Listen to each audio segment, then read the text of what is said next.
Buenas tardes. Bienvenidos a la tercera sesión del curso Métodos para escribir una biografía. Muchas gracias por acompañarnos.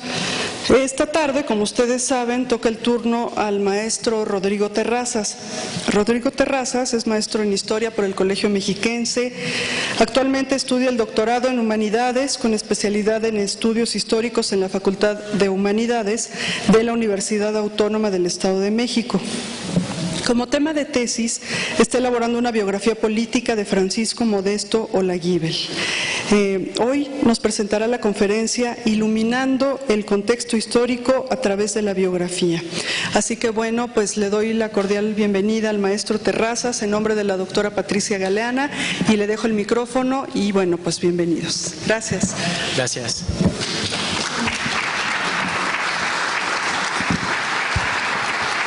Gracias. El aplauso es para ustedes. Agradezco al INERM, agradezco también a la doctora Mila Dabazán por haberme invitado en este evento, pero sobre todo agradezco a ustedes que están aquí y que para los que tiene que ser útil esta plática. Entonces, me gustaría preguntar primero, aunque alzaran la mano solamente, ¿cuántos de ustedes ya han hecho una biografía? Uno, hay varios. ¿Cuántos no han hecho una biografía, pero tienen principios, bases como para realizar una? Ok. ¿Y cuántos de plano no tienen bases? Bien. Pregunto esto para hacerlo un tanto acorde con las necesidades de ustedes como grupo. Los veo muy heterogéneos. Están los especializados, los medianamente especializados y los que no tienen casi idea. Ahora, entonces, de antemano voy a pedir una disculpa. ¿Por qué? A mí sí me gusta que las cosas queden muy claras, que se expliquen casi con manzanas. No gano nada con darles palabras rimbombantes y que a la mera hora no se van a entender. Entonces, sí, para lo que es público especializado, solamente ténganme paciencia, por favor. Bueno, me voy a mover porque no me siento digno de darle la espalda a Melchor Ocampo, entonces espero no tampoco hartarlos con ello. Sin embargo, quisiera empezar con una cosa en sí. Voy a hacer una especie de reflexión sobre lo que ustedes están recibiendo en este curso. Sabemos que se llama Métodos para escribir una biografía. Bueno, quiero empezar a participar con ustedes, sobre todo para obtener ideas generales. ¿Quién me puede decir qué es lo que entiende por método? Palabras breves, por favor. ¿Quién, perdón? Pasos a seguir, gracias. ¿Alguien más? Procedimiento, ajá, pasos a seguir, procedimiento, ¿alguien más? ¿Sí? Un camino a seguir como el poeta español que dice, caminando no hay camino, se hace camino al andar. Es una definición. Bien, y yo creo que en un tratado de biografía sobre método biográfico esa frase queda muy bien, se hace camino al andar. Bueno, método, tenemos pasos, tenemos camino. Bien, métodos para escribir una biografía. A grandes rasgos podemos inferir, vamos a tener la propuesta de caminos para seguir en la realización de una. Precisamente era la palabra con la que quería iniciar cuestionándolas. Ahora, no sé si lo han notado, si es que han ido a otros eventos de biografía o muchos otros eventos académicos, los que estamos acá como que somos muy esquivos para dar la definición de ciertas palabras, ¿cierto? En biografía no va a ser la excepción. Por ejemplo, casi nunca se dice qué es una biografía. ¿Qué es un método biográfico? Vamos a tratar de dar algunas ideas generales el día de hoy. Pero bueno, como me dicen, método. Vamos a hacer una reflexión con lo que es el método en las ciencias. Sabemos una división, la división básica, están las ciencias naturales y están las ciencias sociales. Ya de aquí tenemos un método distinto para cada una de estas áreas. ¿Sí? E incluso no hay un gran método de las ciencias naturales ni un gran método de las ciencias sociales. ¿Por qué menciono esto? A final de cuentas va a ser importante porque tenemos que tanto la historia como la biografía están inscritas dentro de lo que es una investigación de tipo social. Sin embargo, ¿qué tenemos en las ciencias naturales? Aproximaciones. No nos acercamos ni siquiera en ellas que son a ciencias exactas, tampoco nos acercamos a lo que es una verdad. Ahora, en contraste con las ciencias sociales, más que aproximaciones, lo que tenemos son interpretaciones. Es decir, una persona que quiere estudiar el mismo tema seguramente no va a llegar a las mismas conclusiones que otra que haya realizado esa misma investigación. Hacemos interpretaciones. Tanto estas aproximaciones como interpretaciones no son eternas, cambian, están en constante rectificación y complemento.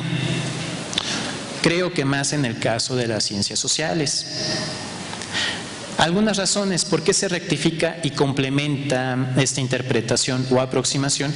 Primero, porque tenemos nuevas fuentes. ¿Por qué? Incluso aquí me adelanto. ¿Por qué se hace otra biografía de Santa Ana, por ejemplo? Que porque ya tenemos nuevas fuentes. ¿Por qué se hace una nueva biografía de Hidalgo? Porque ya tenemos nuevas fuentes para leer. La otra razón, se realiza una lectura alterna de estas fuentes. Digamos que son dos, no los principales quizá, pero sí los dos motivos por el que está este saber en constante rectificación y complemento. Bueno, ahora, algo fundamental es que este método, ya sea en las ciencias sociales, en las ciencias naturales, ciencias sociales y en sí, en lo que es la historia y sobre todo quizá en la biografía, este método va a variar dependiendo de algunas características principales, puntuales. Aquí solamente me atrevo a mencionar 3, pueden ser más. Primero, depende del objeto de estudio. De los objetivos que vamos a tener con ese estudio y de las herramientas de las cuales disponemos. Esto es un tanto obvio quizá, lo quiero aterrizar en la cuestión de la biografía.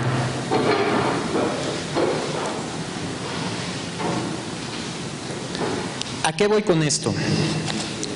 En sí, no tenemos un gran método general de las ciencias, no hay un gran método ni para la historia y tampoco vamos a tener un gran método biográfico.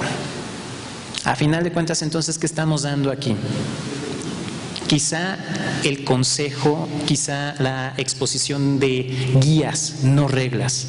Y me atrevo a decir, la biografía depende mucho del personaje que van a biografiar y del contexto que van a utilizar. Yo creo que particularmente la biografía, a comparación de todos los otros tipos de investigación, varía, es difícil encontrar un acercamiento dentro del método.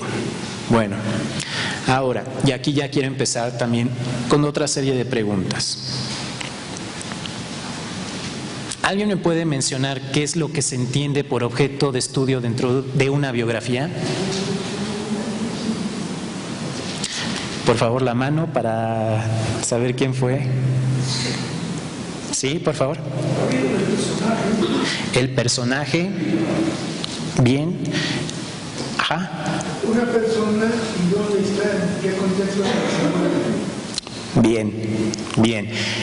Ahora, objetivos de estudio dentro de la biografía. ¿Qué me pueden mencionar?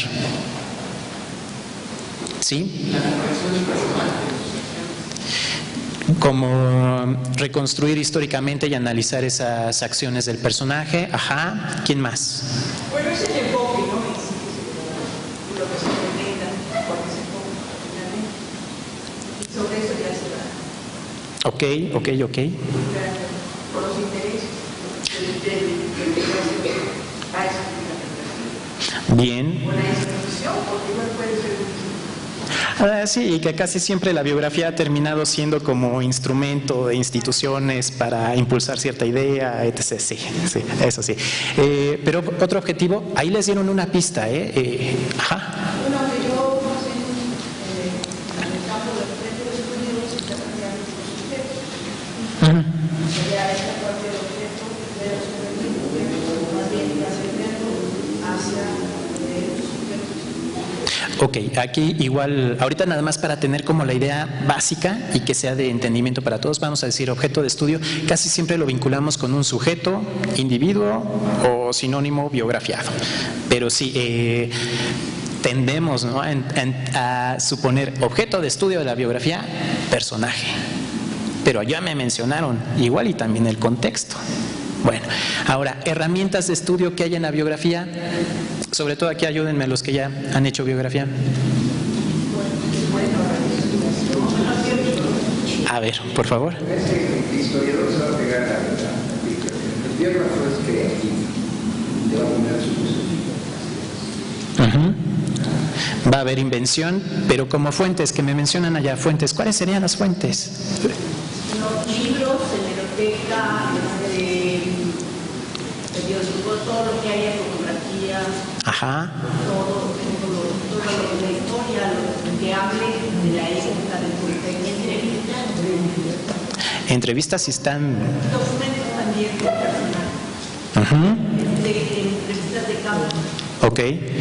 ¿Alguien más de acá? Porque, sí, por favor. Pues si el personaje es un diario, sería su correspondencia que tuvo.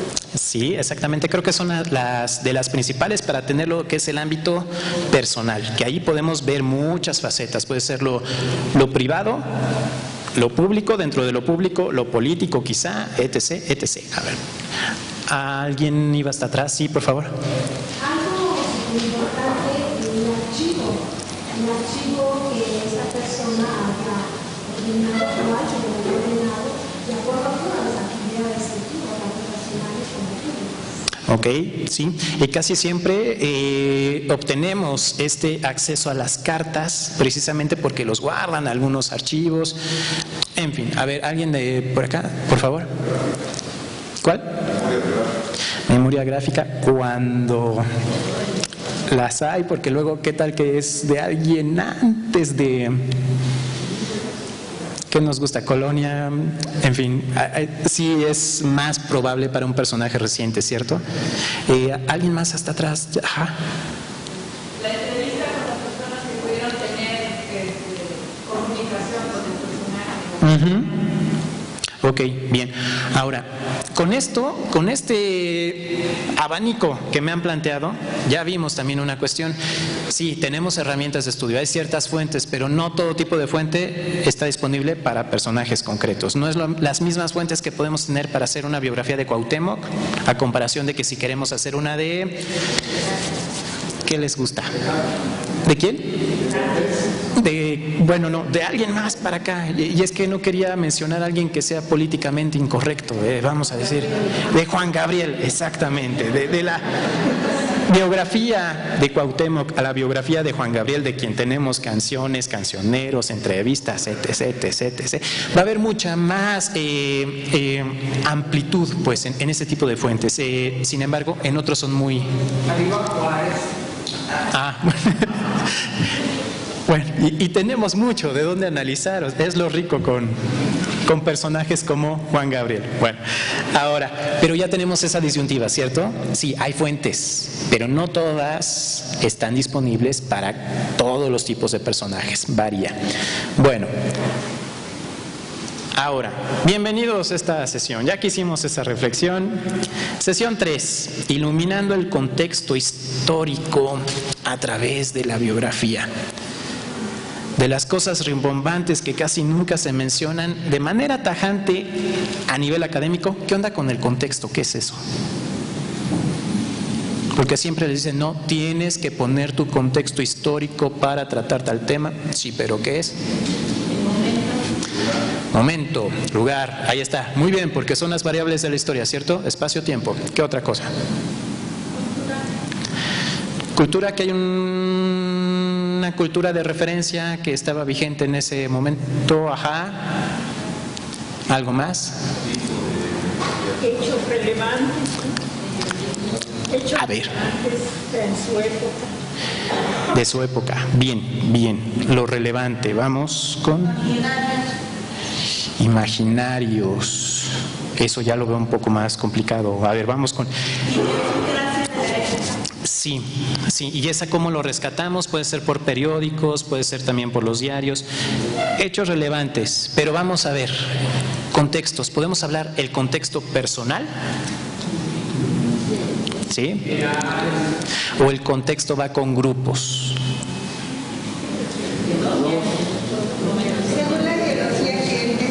Ajá, ok.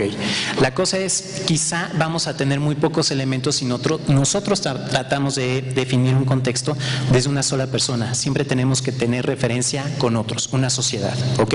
Entonces, también les dicen, por ahí han escuchado contexto familiar, contexto local, contexto regional, y se va elevando, pero también lo podemos en la cuestión de espacio. El contexto, perdón, no ese fue el espacial, también lo podemos hacer temporal, pero casi siempre lo hacemos de manera espacial, ¿cierto? Bueno, ahora, a través de la biografía, iluminando el contexto histórico a través de la biografía. Vamos a analizar qué onda con esto, a ver qué viene a decir este chavo. ¿Vale el contexto como objeto de estudio de una biografía? Ya me comentaron por acá. Sí. Pero estamos, no es la convención. Si uno pregunta ¿de qué trata una biografía? Casi siempre nos vamos, el personaje, o quizá un grupo, pero nos vamos con el personaje, no nos vamos con la cuestión de la época. Y aquí pues yo soy uno de los, se puede decir, yo siento grande el mote todavía, lo de biógrafo, pero soy uno de los biógrafos contreras en el sentido de a mí no me interesa tanto el personaje, y cuando uno empieza a hacer biografía casi siempre la hace porque está enamorado o porque hay cierta afinidad con un personaje o encono, algo pasional con el personaje. Bueno, pero a mí me gusta una época y particularmente me gusta la de la prerreforma, porque es una de las fases más calladas, una de las más revoltosas se puede decir, o donde hay que tener mucho cuidado suponiendo que hay actitudes constantes, es muy... bueno, amerita mucho cuidado esa época en sí, pero lo que insisto es, yo no me enamoré de un personaje, yo me voy más con una época en sí. Y es uno de los motivos muy válidos y que seguramente han leído este libro, el de El arte de la biografía. ¿Nadie? ¿Uno solo? 1, 2, 3. Ok. ¿Por qué es importante este libro de este autor, François Dos? Hay una cosa muy interesante. El libro se publicó en 2005. Pero vino a suscitar ¿qué se puede decir? Un boom biográfico en México. Es decir, para 2007 se publica la edición en español por parte de la Universidad Iberoamericana y a partir de ahí han venido varios eventos académicos sobre la biografía. Y yo me atrevería a decir que este es uno que va en esa línea. Es decir, a partir de este libro y el auge que tuvo en historiadores mexicanistas, vino un boom. Y por ahí, me imagino, han escuchado, está la biografía de Carlos Cerrejón Peredo sobre Hidalgo, están los trabajos de Mary Kay, que todavía no lo acaba, ya escucharon a Daniel Spencer ayer, ¿no? La anterior sesión, perdón. Está trabajando a Lombardo Toledano, pero se nota, hay un auge presente sobre lo que es biografía, y una de las preguntas que ameritaría hacer es, ¿y estamos haciendo una biografía distinta a lo que se hacía antes o no? Bueno, François Dos es, digamos que, uno de los referentes en cuanto a biografía a nivel mundial. Este libro lo que termina siendo es un estado de la cuestión de la biografía en el contexto europeo, pero sobre todo en el francés. ¿El qué dice? Menciona lo que son motivos para hacer biografía. Entre los motivos del biógrafo para personajes históricos podemos señalar algunos topoi recurrentes, sin importar el periodo considerado, es decir, siempre los va a haber. ¿Cuáles son? Y aquí ya solamente hago la referencia. Primero, ejemplificar la noción de grandeza, y eso está muy vinculada con el personaje, ¿cierto? Nos vamos con el personaje. Y ejemplificar la noción de grandeza, porque es grande, porque es ejemplar, en fin. Y este viene en contraposición con lo que sería el tercer punto. Me voy al tercero: desmitificación de un personaje. Se nota, es antagónico el esfuerzo, pero otra vez nos vamos con el personaje. El segundo, nuevos recursos archivísticos. Es decir, se encontraron qué nuevas cartas, qué nuevos ejemplares quizá de periódicos, pero lo que afecta más son lo que es cartas, documentación tal cual ya del personaje que permite hacer una nueva lectura. Y el cuarto, y que es donde ya me da a mí el permiso de salirme del guacal: el biógrafo puede reducir al biografiado a un simple pretexto para restituir un momento, un contexto, una época. Y en efecto, fue lo que terminé haciendo con la biografía, que en un momento hablaré sobre ella. Yo no estaba casado con el personaje, en realidad lo ocupé como ventana. Y lo ocupé como ventana porque estaba justo en los procesos que yo quería estudiar y un tanto cercano, se puede decir que hasta protagonista de esos procesos. Bueno, aquí nada más también hago el sondeo. ¿Cuántos de ustedes realmente querían hacer biografía, más allá que la cuestión del personaje, sino por la época? ¿Les gustaba la época? ¿Sí los hay? Pero son poquitos, ¿verdad? A ver, si lo comparáramos con cuántos son los que tienen intención o interés por la biografía, pero ya por un personaje concreto. Bueno, ya son más. Ok. Yo suponía, van a ser todos los demás, los que no levantaron la mano, pero... Ok, seguimos. Ahora, si el contexto vale ciertamente como un objeto de estudio de la biografía, sí lo vale, pero en binomio con el sujeto. Y esta es una cuestión propia, es lo que yo propongo. Incluso lo enfatizo para lo que es historia como ciencia. ¿A qué me refiero? Como ciencia no nos interesa mucho saber qué hizo el personaje. Vamos, no hay mucho fruto con ello. Quizás sí para lo que es la novela, para otro ejercicio, pero no precisamente científico. ¿Para qué nos sirve como historiadores, desde academia, ciencia en sí, si podemos ver algo más que el personaje? Es donde yo veo el sustento para hacer biografía. ¿Y con qué es lo que yo he tratado de ver? Sujeto, contexto. Ese es el binomio que intento ver. ¿Han escuchado de Leon Edel? ¿Qué me puede decir, por favor, compañera? ¿No? ¿De chamarra naranja? ¿No?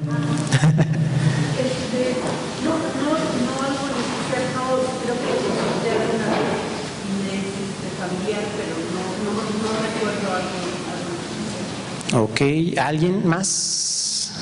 Pero bueno, qué bueno que no pasa al olvido. ¿No? Bueno, ¿por qué lo rescato? Me gusta mucho Leon Edel, uno de sus libros escribió ya muy tarde el señor. Como ven, los años de su vida, 1907, 1967, por ahí del 84, escribe precisamente el libro Vidas Ajenas, que es un tratado sobre cómo hacer biografía. Y me gusta un tanto que todos los demás que también tratan el tema de la biografía, porque tiende a ser concreto. Yo los reto, en un libro sobre metodología biográfica, busquen un concepto de biografía. Y estoy seguro que en la gran mayoría no lo van a encontrar. Pero con él, ¿qué es lo que veo? Podemos construir un concepto de biografía a partir de ciertas cosas que nos va mencionando en este texto. Y por principio voy con esto. Los biógrafos escriben vidas. Es un paso, pero vamos a ir aterrizando. Los biógrafos escriben vidas. ¿Qué podemos entender por vida? Así se llamaban en principio las biografías, ¿no? Sí, ¿y qué contenían? Pues el transcurso de que nace a que muere un personaje. Ok, bien. ¿Alguien más? Además, pues el contexto en el que vivió, sí. los ascendentes y descendientes. Ok, ahí lo dejo, porque ya se está adelantando. Espérenme. Bien, ok. Bueno, vamos con esto, porque justo lo que usted mencionó al inicio es lo que podemos entender como vidas, o es el primer pensamiento que viene a nuestra mente cuando nos dicen hay que escribir vidas. Vamos con esto. ¿Qué nombre le ponemos al personaje? Pepe. Pepe. Y casi siempre a lo que terminamos viendo como biografía es lo que hizo, lo que le pasó entre el nacimiento y la muerte, y hasta ahí se queda. Y me imagino, bueno, a mí todavía me da por eso, un tanto por morbo. ¿No han llegado a comprar o leer las monografías que luego les encargan a los hijos en la papelería? Y que luego, por ejemplo, la máxima sí figura, puede ser Hidalgo, y cuando lo leen, no, sí le pasó esto y esto y esto, claro, muy limitado también por la extensión de la monografía, pero ahí lo que estamos viendo es vidas, casi no nos menciona el contexto, como que es reducirlo al personaje y casi de cuando nace a cuando muere, pum pum, y ya. En efecto, podemos decir una primera aproximación de eso de escribimos vidas es esto, pero luego complementa. Escribir vidas nos involucra en la consideración de la totalidad del proceso de la vida. Aquí resalto este punto, totalidad del proceso de la vida. Y ahí ya me voy con lo que usted mencionaba. El proceso total de la vida yo creo que rebasen mucho la fecha del nacimiento y la de muerte. Al menos ahorita estamos hablando en lo que es un espacio, en una cuestión temporal. Y vamos otra vez con Pepe. Tenemos nacimiento, muerte, pero tenemos allí como algo que viene detrás. Muerte, una especie de legado. Voy con un ejemplo. Vamos a situarnos con un personaje que haya nacido en 1806. Es decir, si nació en 1806 todavía era la colonia, ¿cierto? Y ahora vamos a poner la cuestión de su padre de español, comerciante. Llega y se casa con una mujer de familia acomodada en Puebla. ¿Qué podemos decir? Criolla. El hijo va a ser criollo. Podemos decir, ya mucho de eso determina que va a ser una familia con recursos, ¿cierto? Si es una familia con recursos va a tener acceso a la educación, este personaje. Y si vamos con un dato de Lucas Alamán, ustedes me corregirán si es que no lo recuerdo tal cual, pero me parece que es Lucas Alamán en Historia de México, que menciona, para 1821, de los 6 millones de habitantes que había en el país, solamente el 0.5% sabe leer y escribir. Seguramente este personaje que les estoy induciendo pertenecía a ese selecto grupo. Es de suponer, y estando en Puebla, que va a ser alguien de renombre, posiblemente también alguien involucrado en la política.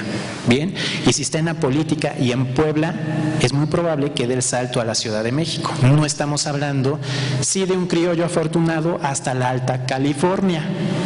Se nota la diferencia de la Alta California a Puebla. Hay muchas cosas que ya se determinan desde antes del nacimiento. Hay inercias que ya no digamos nos favorecen, nos perjudican, pero sin duda nos afectan. Ahora, 1806, es decir, ya viene el movimiento el proceso de independencia, vamos a decirlo así. Cuando él se incorpore a la política, seguramente va a ser de esos personajes que no lucharon, ¿cierto?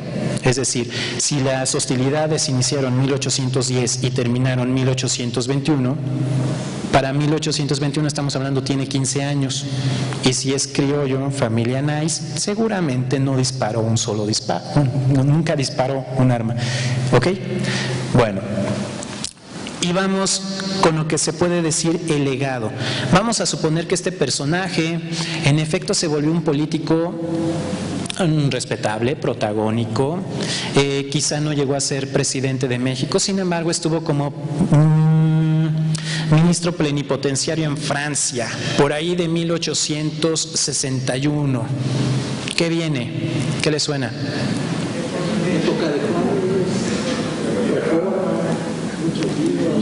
Pero viene algo, y precisamente contra Francia.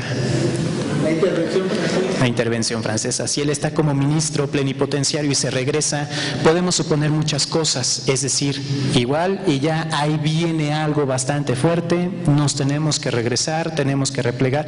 Hay muchas cosas que por el simple dato podemos inferir. La cuestión es masticar muy bien ese dato. Como ven, ahorita no me estoy metiendo con muchas cosas, solamente estoy haciendo una lectura desde los años, ¿cierto? Bueno, pero ahora, ¿qué vamos? Este proceso vital, sí, en efecto, rebasa lo que es la fecha de nacimiento y la fecha de muerte. Hay algo que ya nos determina desde antes, o nos afecta, por decirlo así, y también dejamos un legado. Bueno, ahora, complementa Leon Edel. Ninguna biografía está completa a menos que muestre al individuo dentro de la historia, dentro de un entorno y un complejo social. No lo menciona tal cual, pero creo que ahí ya puedo ver, ahí viene lo de contexto. Ya podemos inducir qué es eso de contexto. Individuo dentro de la historia. Eso ya me marca con la cuestión tiempo, básicamente. Es decir, él se desarrolla como proceso vital. Su vida en sí es un proceso. Dentro de un entorno, ¿qué podemos decir? Pues es el entorno familiar, el entorno local, el entorno regional, etc. Y un complejo social. Es decir, vamos a pensar en otro personaje que puede ser el padre. Y el padre obviamente es una figura principal dentro de la familia, pero que también como comerciante igual y se adentró en la política local, quizá en el ayuntamiento. Entonces, siendo Puebla ayuntamiento poblano, es decir, el ayuntamiento de la capital, podemos decir que su injerencia no solamente era local, sino regional. ¿Estamos de acuerdo? Bueno, y aquí está ya más complejo. Ahí está Pepe. ¿Sí lo alcanzan a ver hasta allá? Creo que no. No, creo que no. Pepe, tenemos una barra verde que representa sí su proceso vital y tenemos una línea punteada también en verde que hace comprender los antecedentes que nos van a influir en algún momento y también una barra verde punteada después de la fecha de muerte que nos sugiere un legado. Va a tener influencia más allá de muerto. Sin embargo, esto lo estamos hablando en una dimensión temporal.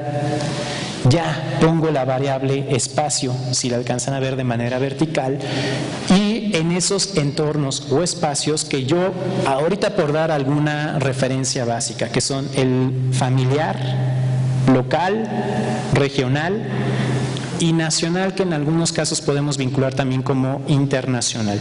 Yo no me atrevo a hablar de entorno personal. Yo creo que el entorno realmente se construye en grupo. Ya no digamos, igual no es familiar, pero lo podemos poner como círculo inmediato. Poniéndolo en un caso extremo, quizá fue un huérfano, no tiene familia, pero su grupo de huérfanos es el círculo inmediato. Bien, y así vamos creciendo. Sin embargo, para mí, bueno, que estos son en sí los contextos, vemos ahí otros, si es que se alcanzan a ver, no, creo que no, que hay como muñequitos en esta línea punteada. Esos son, digamos, los pepitos que van interactuando entre el contexto familiar, pero que también tienen que ver con el ámbito local. Es decir, estos personajes con los que va a convivir, sus redes, no van a estar desarrollándose de manera como si fuese un campo de fuerza en un solo contexto. Siempre se rebasa. Ahora, mi cuestión aquí es, y por lo que está mencionando Edel, también retomando lo que mencionó Dos, es nosotros, ¿qué tendemos a hacer? Nuestra lupa se va con el sujeto. Sin embargo, si nos quedamos con el sujeto, les apuesto, nos vamos a perder demasiado de lo que puede dar la biografía. Tenemos que ver, sí, el sujeto, pero hacer el mismo énfasis en el estudio en los diversos contextos. Se entiende a grandes rasgos, ¿verdad? Ya como idea general. Bueno, mi punto. La biografía no solamente ilumina lo concerniente a un individuo, si lo hace así se pierde mucho. También nos descubre el contexto. Ahora, es decir, si viene cualquier persona haciendo el sondeo y me pregunta qué es una biografía, yo le diría de una manera muy sencilla, es el estudio del individuo en su contexto. No solamente el estudio de lo que hizo el individuo.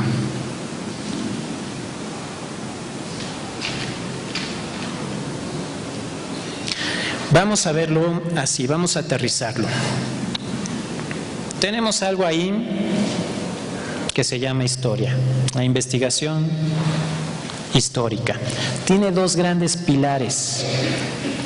Uno, creo que no se alcanza a ver, es la parte de la reconstrucción histórica y el otro, el análisis. ¿A qué me refiero con reconstrucción histórica? Vamos a seguir con la cuestión de este individuo nacido en 1806 y en Puebla. ¿Cómo hago la reconstrucción histórica de su proceso vital? Bueno, pues me voy quizá con los primeros datos que puedo encontrar, como puede ser el matrimonio de la madre con el padre, ver cuáles son sus apellidos, ver qué propiedades tenían en efecto. Cuándo nació este sujeto, cuándo nacieron los hermanos, cuándo se casó él mismo y ahora, dentro de su trayectoria política, aunque suene cansado, ¿qué hizo? Ahí estoy exagerando, pero si se puede decir qué hizo día tras día, perfecto. Pero así como estoy haciendo esa reconstrucción histórica, también la tendría que hacer del contexto. Y a ese sí, digamos, si lo que es la reconstrucción histórica a nivel personal la podemos hacer desde cartas o desde lo que en diario se refiere a ese personaje o en periódicos incluso, ¿cómo reconstruimos el contexto? Es muy fácil mencionarlo, no hacerlo. Periódicos, sobre todo periódicos. Y incluso pues aquí me atrevo a decirlo, realmente el por qué no se investiga el contexto, porque da mucha flojera. Ahí se queda. Nos vamos con el personaje y ahora, si nos vamos con como este poblano de primera mitad del siglo XIX, donde cambian los gobiernos de un día para otro, quién sabe ya quién estaba como sustituto, que ya se pronunciaron por acá y no sé qué. Es particularmente difícil leer esta trayectoria si es de tipo política. Entonces, para darle logicidad, por decirlo así, a esta trayectoria personal, de fuerza, tenemos que hacer la misma reconstrucción histórica del contexto. Bueno, aquí el punto es, si la historia se va a dedicar a observar procesos humanos, en la biografía, en cambio, tenemos la observación de procesos vitales. Bien, pero no hay que desatender al individuo y también al contexto. Es nada más mi sugerencia. Ustedes ya procederán en el momento en que hagan una biografía, procederán de la manera que más les parezca prudente, pero insistiría, si van a reconstruir la trayectoria o vida del personaje, háganlo también con lo que pasa fuera de ese círculo directo.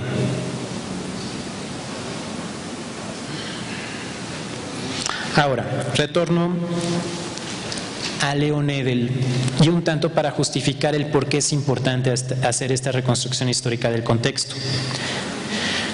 Un biógrafo puede presentar la información que ha reunido solo a la luz de su propio entendimiento. Ahí me está diciendo algo muy, muy importante, y no solamente para la biografía, sino para la ciencia histórica en sí. ¿Qué después? Avanzo. Me lo dice de esta forma: su entendimiento, ojo, su entendimiento es inevitablemente una variable, mayor o menor, dependiendo de sus capacidades de interpretación y análisis y observación de sí mismo. Muy importante todo lo que menciona aquí. Sin embargo, la cuestión fundamental es: entendimiento es una variable. Si ustedes prescinden de esa noción del contexto, en mucho va a repercutir en lo que ustedes puedan presentar como una interpretación.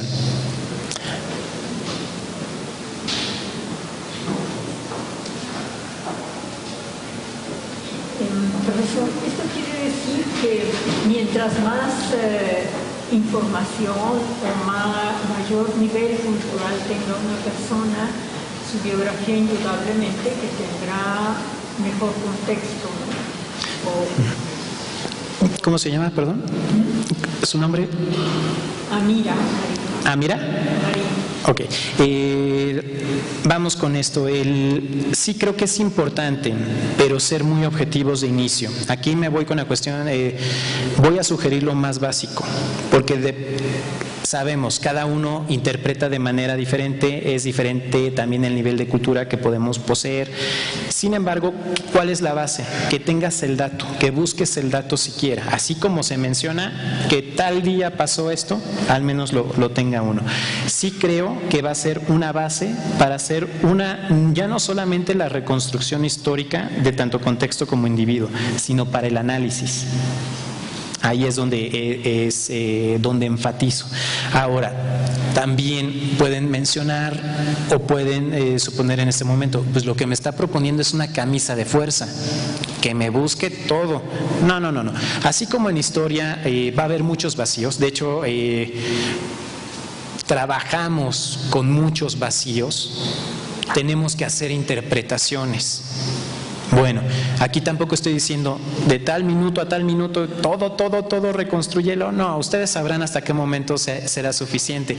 Sin embargo, si a mí me dicen voy a hacer la biografía de un personaje de esta etapa de la prerreforma y nada más me voy a ver algunos acontecimientos que sucedieron en la Ciudad de México, yo sé, se va a perder mucho. Me atrevería a decir, es más exhaustiva la tarea de investigación del contexto en aquel entonces. Para un personaje de lo que es primera mitad de siglo XX, ya hay mucha información, hay mares de información. Peor si nos vamos ya con personajes del siglo XXI, es una cosa de locos. No me quiero imaginar cómo va a ser la tarea de la biografía sobre personajes ya cuando estemos en la segunda mitad del siglo XXI y que sea personajes de la primera mitad de ese mismo siglo. Bien, ahorita voy a enfatizar un poco más con esa misma idea que mencionaba. Doy paso con esto. La reconstrucción histórica de los contextos induce a suponer una lógica, entre comillas, en el actuar del sujeto. En un momento doy un ejemplo sobre esto.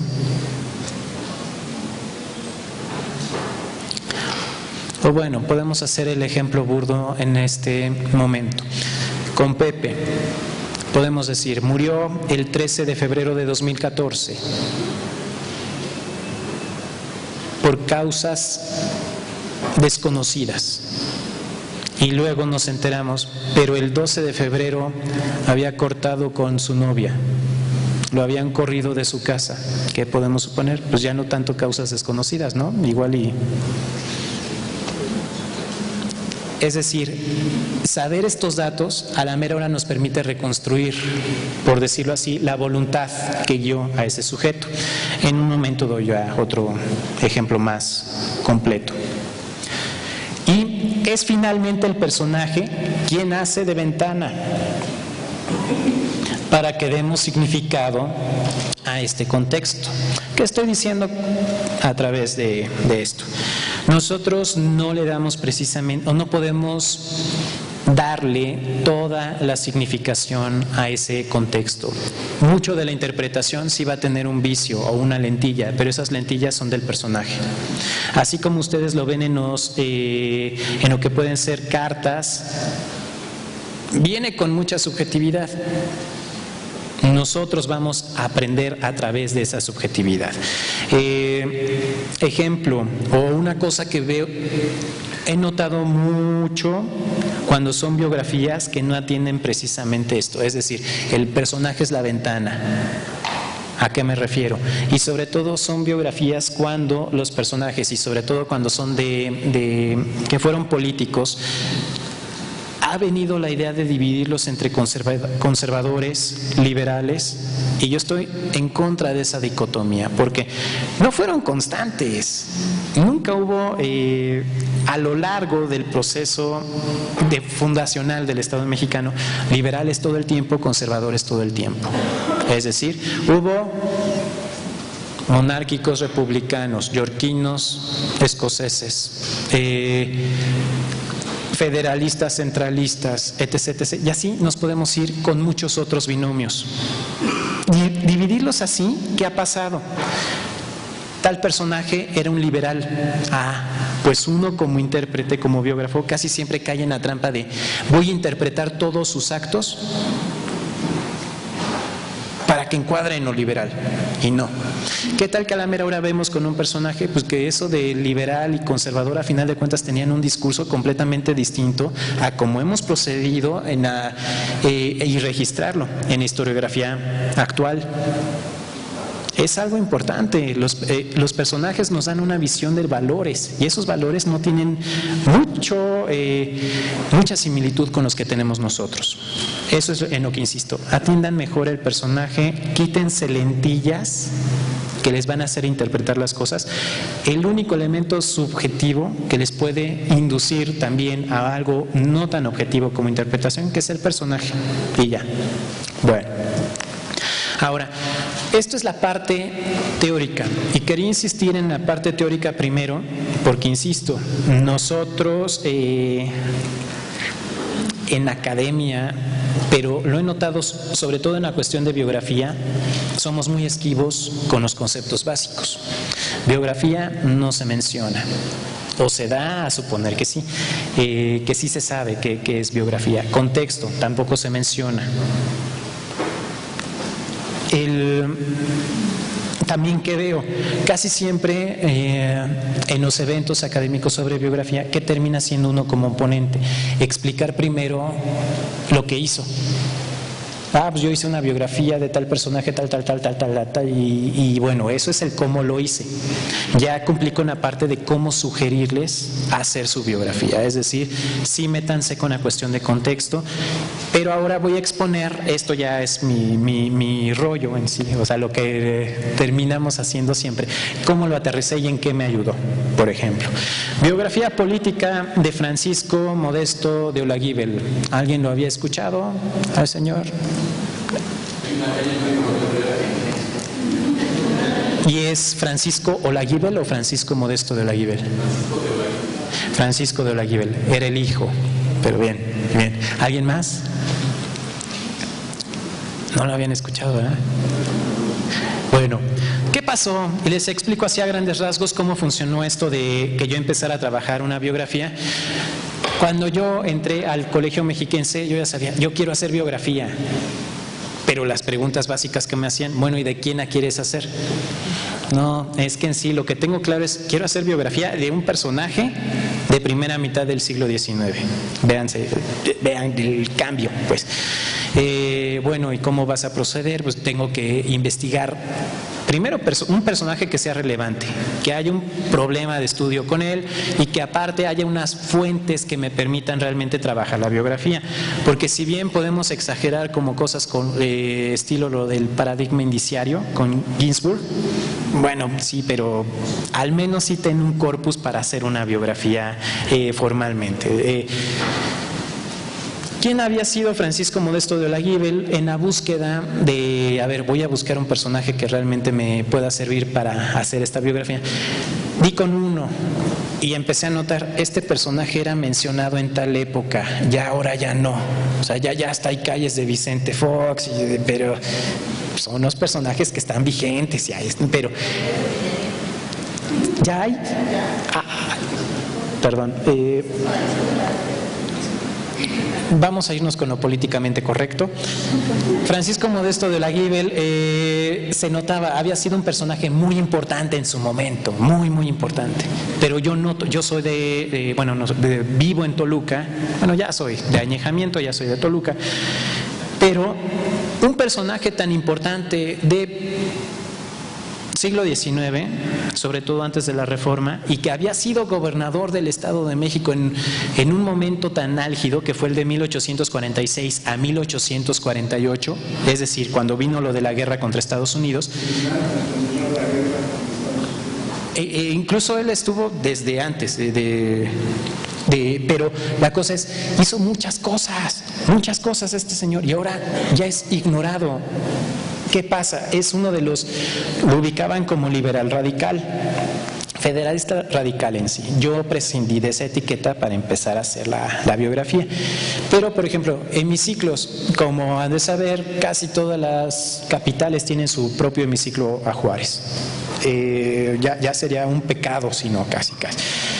Toluca no es la excepción. Sin embargo, dentro de los liberales que terminaron siendo reconocidos ya en este santoral que se hace de esos políticos, no estaba Francisco Modesto de Olaguíbel. Antes había una calle, ya no existe. Antes había una garita de Olaguíbel, ya no está.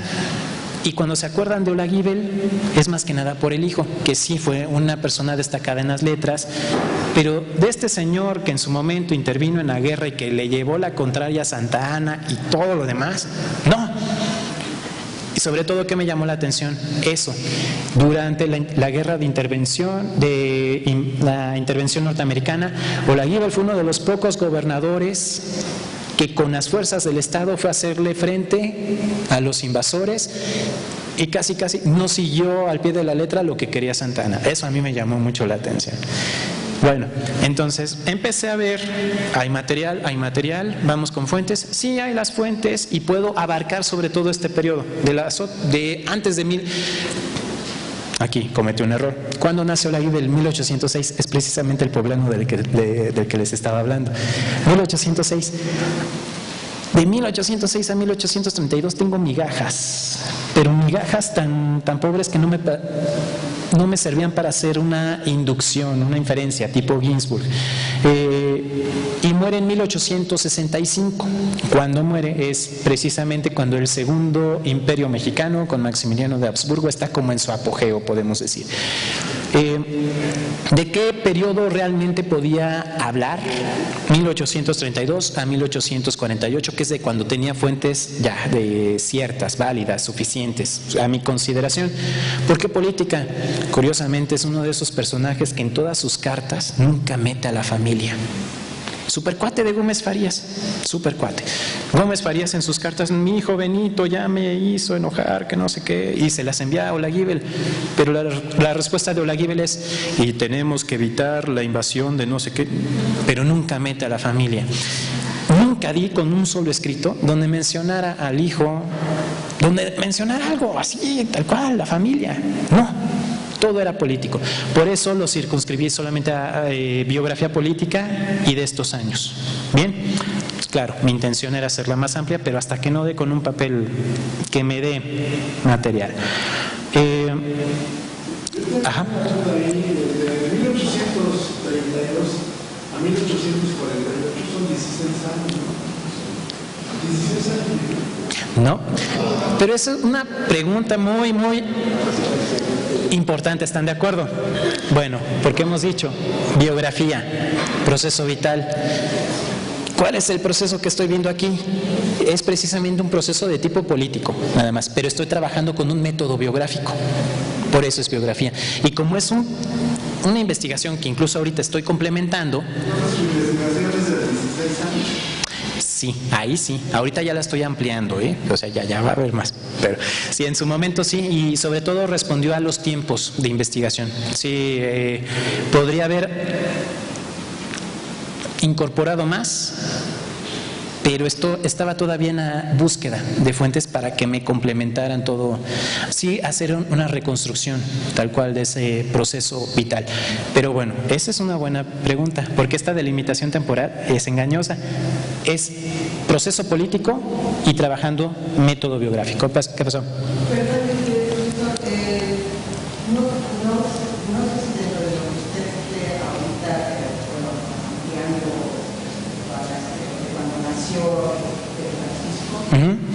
Usted haga el análisis de qué manera vivió, qué fue lo que estudió para formarse esa estructura mental de únicamente responder las situaciones políticas y no meter a la familia. Me imagino que debe haber tenido haber tenido un contexto que le formó así, ¿no? Sí, en efecto sí, quizá insiste en ello un poco más adelante, pero sí es importante porque mucho del desempeño político de un personaje como este tiene que ver con la educación que tuvo. Es decir, si no hubiese sido hijo de tal, con la madre tal, sin tener esos recursos, no habría tenido cierta educación. Y sin esa educación, es decir, si lo vemos como un analfabeta perdido en la Alta California, quizá nunca habría sido un político protagónico. Por favor, acuérdese que en otro patio de personas y diga lo que le pregunte, porque yo estoy preocupado por los de allá que no escuchan y que nos esperemos al final de las preguntas. Eso precisamente les iba a decir, si, como siempre, las preguntas por escrito, porque el público de afuera no escucha las preguntas. Entonces, como es la dinámica, si me lo permiten, termina la conferencia y pasan con sus preguntas por escrito. Ok. Perdón a los compañeros que están en otra sala, no sabía que no se escuchaban las preguntas del público. Bien, disculpen, pero han sido preguntas muy atinadas y sobre todo porque sí, es engañoso esto de biografía en estos años, sí, pero insisto, es método biográfico y porque vi un subproceso político, por decirlo así. Vamos a ver cómo lo aterricé. Bueno, si nos vamos con la primera noción que nos exponía Edel del proceso vital, ¿cuál sería la delimitación de este proceso vital en Francisco Modesto de Olaguibel? 1806, me tendría que remitir a 1806, a 1865, sí, es un proceso vital y mucho de este proceso político se va a desarrollar en estos años. Puede trascender a más allá de 1865. De hecho, yo menciono la trascendencia de Francisco Modesto de Olaguibel en el ámbito político, se fue hasta 1867. Ya después, en otra cuestión más de tipo influencia social, sí dura más, incluso menciono, había una garita, había una calle que le hacía ahí alusión, pero luego se pierde. Y una de mis intenciones es también explicar por qué se perdió Olaguibel, por qué no lo quieren recordar, o es el tipo de liberal que no se quiere recordar. Bueno, si es un proceso vital, nos tendríamos que acotar a ello, pero sabemos, trasciende. ¿Qué hay antes del nacimiento? Y son precisamente cosas que luego van a influir en su futuro político. Ya algo mencioné, el padre es de España, es un comerciante mediano en España, llega a Veracruz, luego parte de esa familia se va a Puebla y se vuelven grandes comerciantes. Teniendo dinero, luego se adentran en lo que es el ayuntamiento poblano y sobre todo impulsados por lo que son las reformas en Cádiz.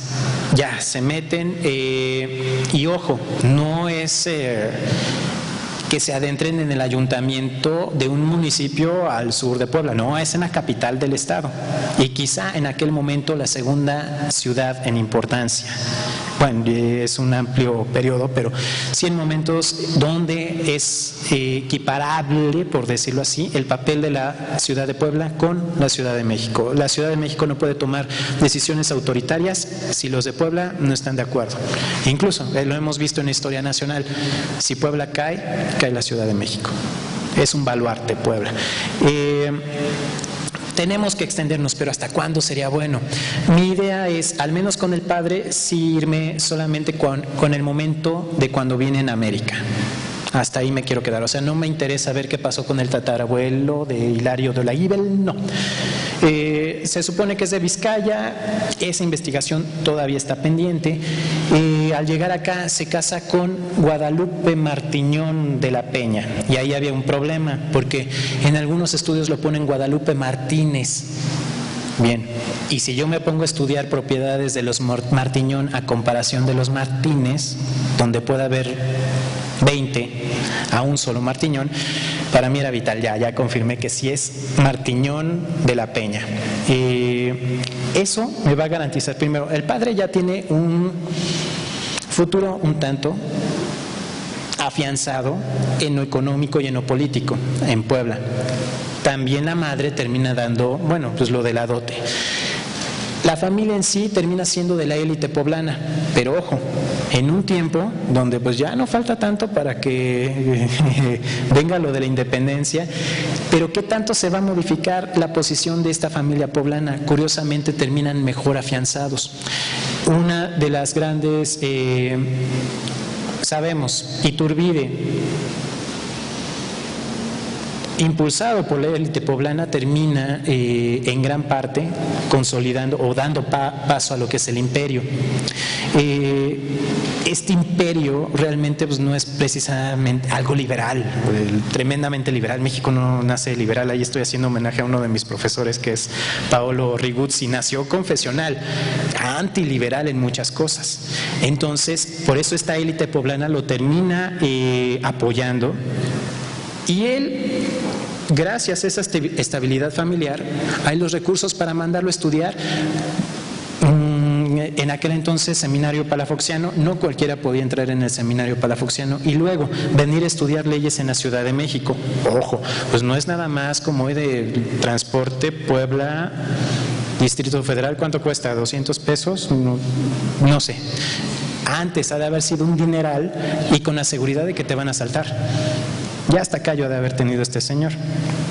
Pero había dinero para que se quedara en la Ciudad de México, estudia. Se supone que por ahí de 1827 o 1828 regresa a Puebla y se adentra en el ayuntamiento. Francisco Sosa, que es uno de los que hace una semblanza de Olaguibel en 1884, dice, él participó en el ayuntamiento poblano y da a suponer, casi es por efecto del padre que ya estaba antes. Sin embargo, pues ya fue a buscar a Puebla, y ¿qué creen? Este señor no estuvo en el ayuntamiento poblano desde 1828 hasta 1830. ¿En qué estuvo? Todavía me falta ver. Pero esto es para remarcar, nos dicen mucho, hay que verificar mucho de las semblanzas, biografías, en fin. Y alrededor de 1833 se supone que regresa a la Ciudad de México y se incorpora en el proyecto de reforma educativa que tenía Gómez Farías en aquel entonces. Él llega como docente de historia al Colegio de Estudios Ideológicos y Humanidades. ¿Cómo vemos este periodo? Fíjense, al menos de 1806 a 1828 son años formativos, ¿estamos de acuerdo? Una primera experiencia política, si es que la hubo y me falta cotejarla todavía, habría sido de 1828 a 1832, pero es en Puebla. ¿Y qué pasa después? Se va como docente, y podremos decir, no, pues, ¿para qué va a dejar de ser regidor o alcalde en el ayuntamiento poblano para venir como docente de historia en la Ciudad de México? Ah, pues da la casualidad de que en el seminario palafoxiano coincidió con el doctor Mora. Bueno, dice Valentín Gómez Farías, como vicepresidente en ejercicio del Poder Ejecutivo, implementa un intento de reforma integral para el Estado mexicano. Una de esas facetas es la educativa. Bien. Pone al doctor Mora como director del Colegio de Estudios Ideológicos y de Humanidades, y el doctor Mora invita a Francisco Modesto como docente de historia. Pues no es nada más que vaya como docente en historia, está haciéndose parte de un proyecto de reforma, pero adentrándose en un círculo político que pues ya no es de Puebla, ya es de injerencia nacional. Ese es el gran brinco. Entonces allí notamos un subproceso, ¿cierto? Si es que es cierta esta participación en el ayuntamiento poblano, se queda en 28-32. Me falta todavía corroborarlo. Después, ¿cuál viene? Otro subproceso. Digamos, se vuelve un político de oposición. Cierran el colegio por orden de Santa Anna, se ve que él ya quiere ser un dictador, vienen las tentativas de imponer el centralismo y él, federalista, pero hay que ver, bueno, y eso de ser federalista, ¿qué le tira? Hay más que decir, pues es que va contra un gobierno central. No, hay un discurso tras de eso. Se vuelve un político opositor de Santa Anna y del centralismo desde 1835 hasta 1842, se puede decir. Pero un opositor, podemos decir, haciendo sus pininos. ¿Qué pasa? En 1842 hay un congreso, una tentativa de congreso constituyente, creo que lo conocemos. En esa constitución, bueno, en ese congreso se planteaba el posible retorno al federalismo. Francisco Modesto de Olaguibel sí es uno de los diputados integrantes de este congreso y se le menciona, ya asistió a tales debates y siempre defendió el federalismo, pero oh, surprise, ¿qué pasa? Solamente fue un día. Un día. ¿Por qué? Lo condicionan a que jure, no recuerdo el artículo de qué artículo en específico de las bases de Tacubaya, que condicionaba el desarrollo de ese Congreso Constituyente. Él dice, no, yo no voy a firmar eso, no lo voy a jurar. Y al día siguiente se va. Pues ya nos tumbó toda esa suposición de que había estado en ese Congreso. Hizo muchas otras cosas, pero ¿qué va a pasar en ese 1842 cuando él se va? De 1842 a 1846, sí va a ser un político de oposición, pero va a ser alguien que incluso va a orquestar conspiraciones y de eso ya nos hemos librado. O sea, ya no suena hoy la palabra pronunciamiento, ¿cierto? Pero en lo que es la primera mitad del siglo, bueno, yo creo que todo siglo XIX, ¿cuántos pronunciamientos habrá de un día para otro? Era común, era muy recurrente. Aquí la cuestión es, ya es un político que incluso atenta contra el régimen. ¿Pero por qué? Si por la vía constitucional o por las leyes no me permites hacer el cambio que yo busco, entonces ya va a tener que ser por la fuerza. Más allá de verlo como algo malo, vamos a verlo como que le entró a la tradición de su momento. Nosotros cuando nos dicen pronunciamiento, golpe de Estado, qué mal, qué drástico. Sí, pero en aquel momento era la forma de hacer política, prácticamente. Es muy diferente ese contexto. Bueno, ahora, de 1846, ganando la Revolución de la Ciudadela, que ya tenemos a los norteamericanos invadiéndonos en territorio mexicano, que acá no salen a combatirlos, que utilizan esas fuerzas para derrocar al presidente. Triunfa la Revolución de la Ciudadela y a él lo nombran gobernador interino del Estado de México, con facultades omnímodas. Bueno, de atribuciones extraordinarias. Digamos, dura un corto periodo en sí, se le reconoce que no abusa del poder, por ejemplo, restablece los poderes, organiza las cosas para hacer frente a la invasión. Y queda padre, queda como un personaje que se ve bien en los sectores de ese Estado de México, ese restablecido Estado de México, y ellos mismos pugnan porque que él sea nuestro gobernador constitucional, incluso votan por él y queda como gobernador constitucional. Pero ya hay una diferencia, como ya no tiene todos los poderes para decidir rápido, y como es un momento donde las facciones están trabajando, vamos a decirlo, pero no precisamente para hacer equipo. ¿Qué pasa en este gobierno de Olaguibel, que es de 1846 a 1848? Inició muy bien, termina muy mal, tan mal que lo termina en una ocasión que ya él quería irse y cambiar la capital del estado, lo interceptan, una turba, lo apresa, manda su renuncia, otros días ya le conceden esa renuncia. Terminó muy mal gastado, ya no solamente con los políticos opositores, sino también con los muy amigos, entre ellos Valentín Gómez Farías, que sabemos también volvió a ser vicepresidente en un periodo durante la guerra. Y el otro subproceso que continúa, pero ese me falta tratarlo, es de 1848 a 1853. Se vuelve senador. Incluso ocupa el lugar de... Sí, es decir, aquí que estoy haciendo de referencia, este señor no fue electo, casi siempre llega por dedazos, también una forma muy común en aquella época. Melchor Ocampo, viene la restitución de un congreso en el cual no quiere participar, lo ve, pues ve que tiene muchos enemigos, no va a poder trabajar, renuncia a esa curul. El que llega a hacer el quite es precisamente Francisco Modesto de Olaguibel. Queda hasta 53, y en 53 ¿qué pasa? Que otra vez viene Santa Anna, se está haciendo la revolución para que él venga en el poder. Él es un político opositor a Santa Anna. Terminan desterrándolo, se va a Francia, bueno, hasta donde yo sé, se va a Francia y va a estar allá hasta 1861. Se supone que como ministro plenipotenciario, pero no todo ese tiempo. Va a haber, me imagino que fue ya muy posterior a ese exilio. Y después de 61 a 63 es procurador general, y luego, ya que vino la invasión, él ya no acompaña a Juárez. Francisco Sosa menciona que le dio, bueno, me permito mencionarlo así, le dio mucho dolor no poder acompañar a Juárez en lo que era su gobierno itinerante, como es la forma elegante de mencionar la huida de Juárez. Pero, ¿por qué se queda? Bien puede ser que ya no era del mismo grupo político.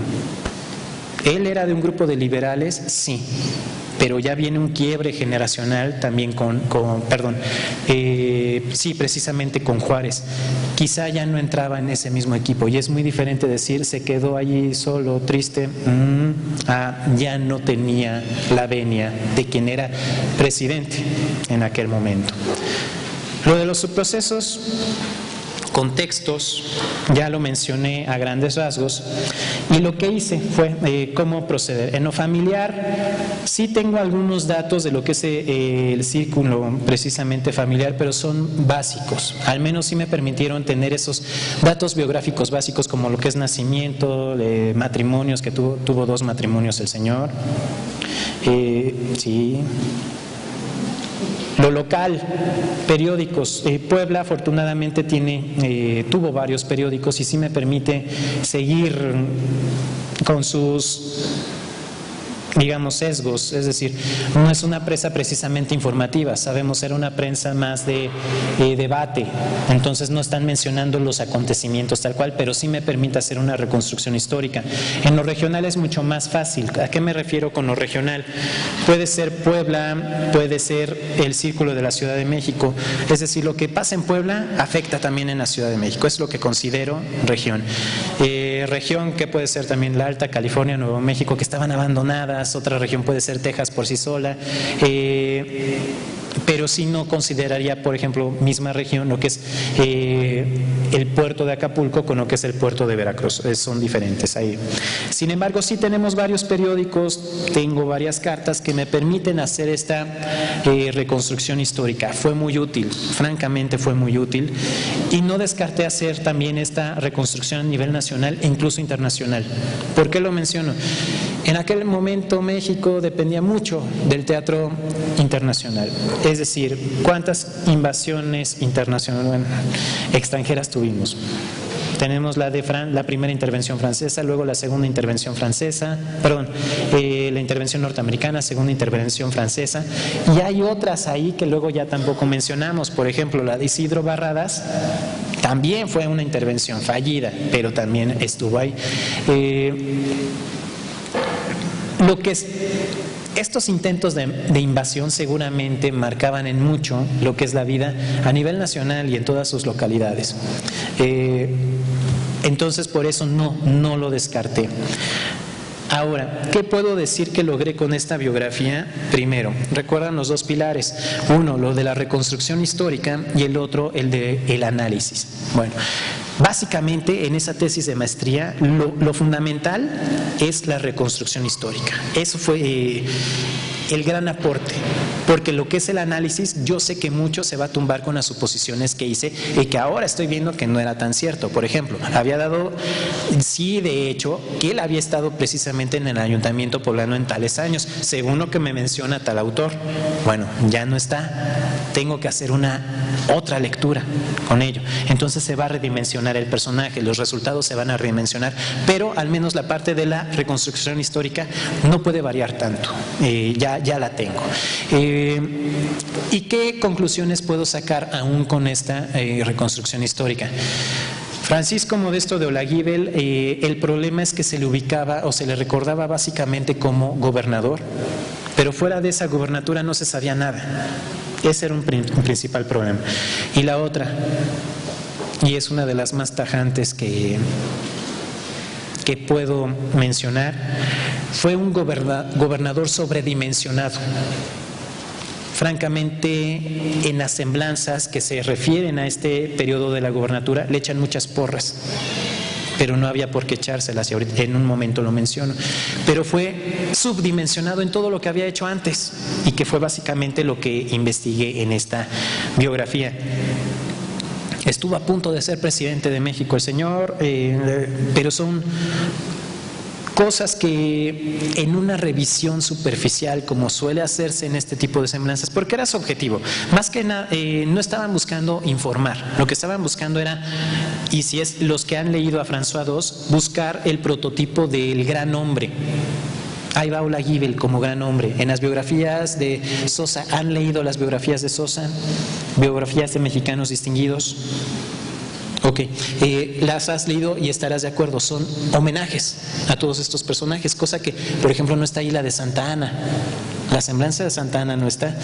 Entonces va creando grandes hombres, y a ¿en qué le echan porras? Gubernatura, y qué bueno que se fue contra los invasores. Pero vamos a mencionarlo así. Son tres cosas dentro de la gubernatura que era lo que más se recordaban de Olaguíbel, las menciono. Y va por orden de importancia, a mi ver. La participación en esta campaña de defensa del Valle de México, no solamente fue del Estado, fue del Valle de México, y que fue precisamente por la que me enganchó. Recuerden que les mencioné, se salió del Huacal con Santa Ana, y ese es el bueno, pues ¿qué creen? Haciendo la reconstrucción histórica, sí veo que hubo un gran esfuerzo para hacerse de recursos y apoyar la defensa. Claro, en una relación de tú, Ciudad de México, a mí no me dices tal cual qué voy a hacer. Yo voy a participar como Estado que tiene su soberanía, y ahí me vas a tener que respetar. Seas Santa Ana, seas Gómez Farías, seas mi cuate, mi enemigo, así van a estar las cosas. No voy a hacer lo que tú digas. Sin embargo, sí tiene que participar él, y está obligado. Recordemos, es el Estado de México. En aquel entonces rodeaba la Ciudad de México. Es decir, si estuviésemos otra vez en Alta California y es gobernador allá, si a ti te van a invadir, van a tener que pasar por el territorio del Estado. De una u otra forma estás obligado a participar. Entonces, sí se hace de recursos, sí se apura para tener una buena defensa, pero estas fallas que tuvo con Santa Ana y con Gómez Farías afectaron de un modo muy peculiar, y lo platico así. Cuando estamos en la víspera de la toma del castillo de Chapultepec, es decir, estamos hablando que fue 13 de septiembre de 1847, Olaguíbel en efecto fue con la sección estatal de la Guardia Nacional. Pero ¿qué pasa? Le matan al teniente gobernador, equivalente, digamos, a una especie de vicepresidente para la República. Le matan al segundo a cargo. En el trayecto se le va a la caballería, entonces tiene pura infantería. Cuando llega para participar en la campaña de defensa, se sabe, es un cuerpo que está tremendamente expuesto. Sin caballería, ¿qué tanto vas a poder hacer? Y son milicianos, no son soldados y que también habría que poner entre comillas eso de soldados de carrera en aquel momento. Son milicianos. Igual, y a las primeras de sangre se me van corriendo. Era un cuerpo muy expuesto, ya no era francamente útil. Y hay una relación que hace el hijo de Gómez Farías, Benito, muy padre, porque ahí menciona, fuimos a tal sitio y no entramos en acción porque estábamos vulnerables. Ya no entramos en el otro tampoco en acción porque nos podían matar ahí. En Chapultepec, ¿qué pasa? Y ahí es cuando vienen muchos mitos, lo de Juan Álvarez, de que nunca entró en acción y que qué pasó, por qué nos arruinaron y no sé qué. Había una cosa, había francamente un gran rezago también tecnológico, y si tenemos una artillería norteamericana que se ha destacado desde su inicio, por ser precisa, era muy difícil que se acercara caballería, infantería, lo que fuera, era muy difícil. ¿Qué terminó haciendo Olaguíbel al frente de esta gran sección estatal de la Guardia Nacional? Terminó recogiendo frutas para alimentar al ejército. Eso. Sí se le puso, se le salió del huacal a Santana, sí, pero quizá no era el momento. También se le salió del huacal a Gómez Farías, quizá no era el momento. Hay una lectura más profunda en esto, pero al menos el efecto o los alcances de esta participación de este gobernador en esa defensa del Valle de México hay que matizarla mucho. Luego, no sé, han ido a Toluca, conocen el Instituto Literario, saben que ese fue la base para lo que es la actual Universidad Autónoma del Estado de México. Este señor la restableció al Instituto Literario en 1846. Incluso toma la decisión por decreto de se va a echar a andar ese instituto literario, y luego, ya cuando teníamos a los norteamericanos ahí casi entrando en territorio estatal, es cuando entra en su fase operativa. ¿Qué se dice de él? Casi se hace ver que por una decisión personal él termina siendo el gran prócer del Instituto Literario. Sin embargo, ya había un trabajo previo, y ¿qué es lo que se calla? Y es precisamente el valor de esta reconstrucción histórica. Lorenzo de Zavala ya había hecho mucho también por el Instituto Literario. Ya había un lugar aparte, o sea, ya no iba a empezar de cero Olaguíbel en sí. Y otra cosa, más que por su iniciativa, era una cosa que estaba marcada constitucionalmente. Me refiero a la Constitución del Estado de México. Había también la buena voluntad de los que hacían, eran parte de la legislatura local, y entonces ya no era nada más la apuesta de Olaguíbel, era la apuesta de todos. Entonces también ese logro hay que matizarlo. Sin embargo, yo sí digo, y eso lo destaco, ojo, el decreto para echarlo a andar fue antes de que tuviéramos a los norteamericanos aquí. Empezó a andar ya teniéndolos prácticamente estando con la soga en el cuello nosotros. ¿Qué veo en ello? Que no le apostó a una cosa de corto plazo. Aquí le está apostando a largo plazo.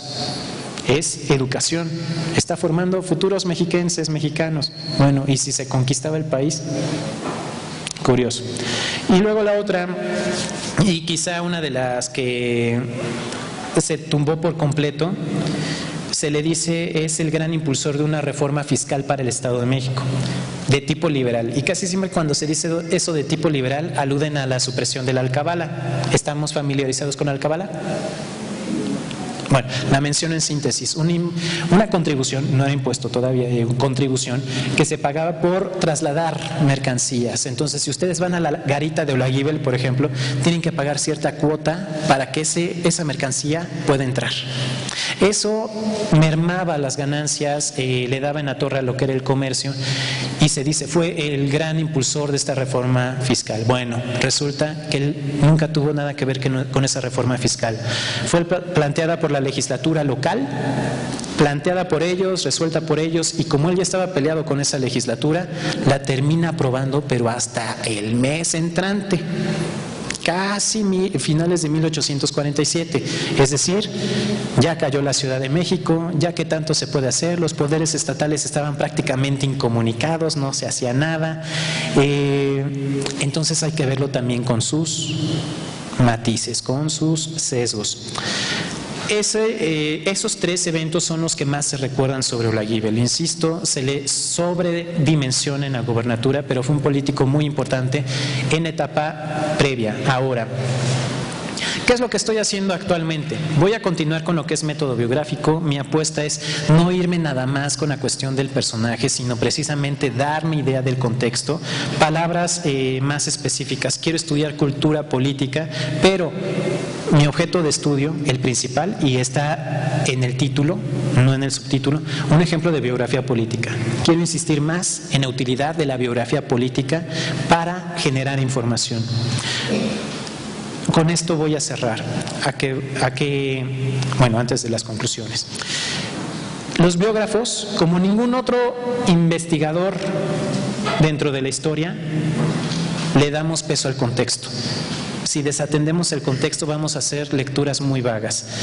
Y la biografía sí nos genera una información alterna. Es decir, este proceso de la construcción del Estado mexicano a través de Francisco Modesto de Olaguibel, insisto, a través de él, me está dando muchas luces. Es decir, más allá de ver una etapa caótica, una etapa de mucha revuelta, veo valores, veo tradiciones, veo que eran las formas de hacer política en aquel entonces, pero sobre todo porque no tenemos un gobierno fuerte, es un gobierno que pretendió ser potencia mundial y a la mera hora, para sofocar una rebelión en Guadalajara, las fuerzas de la Ciudad de México no pasan Michoacán, es decir, es muy débil ese gobierno.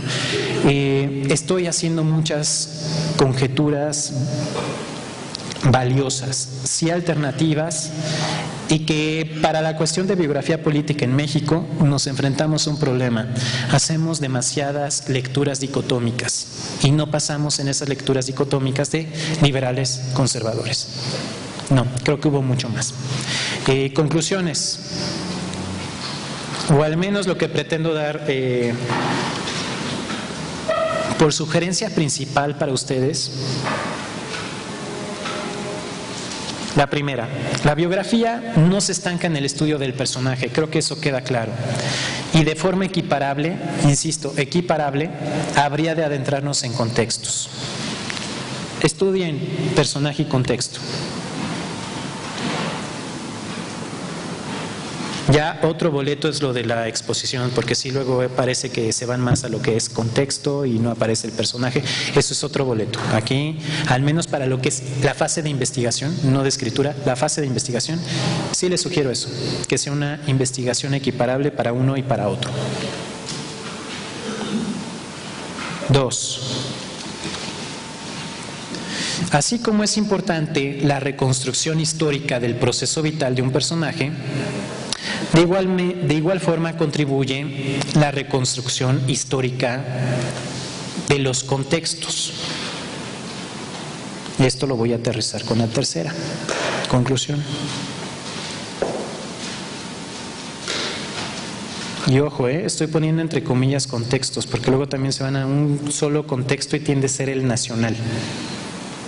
Y no. En todo caso, si va a haber uno más importante, yo empezaría por el local.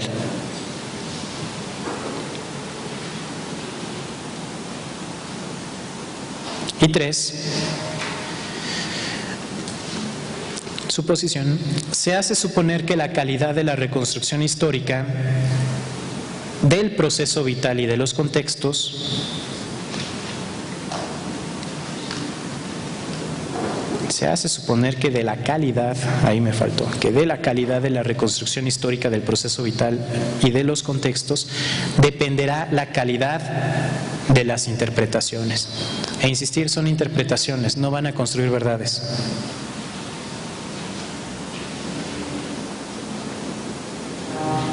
Bien, con esto concluiría. Espero que sí haya sido útil. Discúlpenme quienes ya son un tanto especializados, pero le apuesto mucho a los cimientos.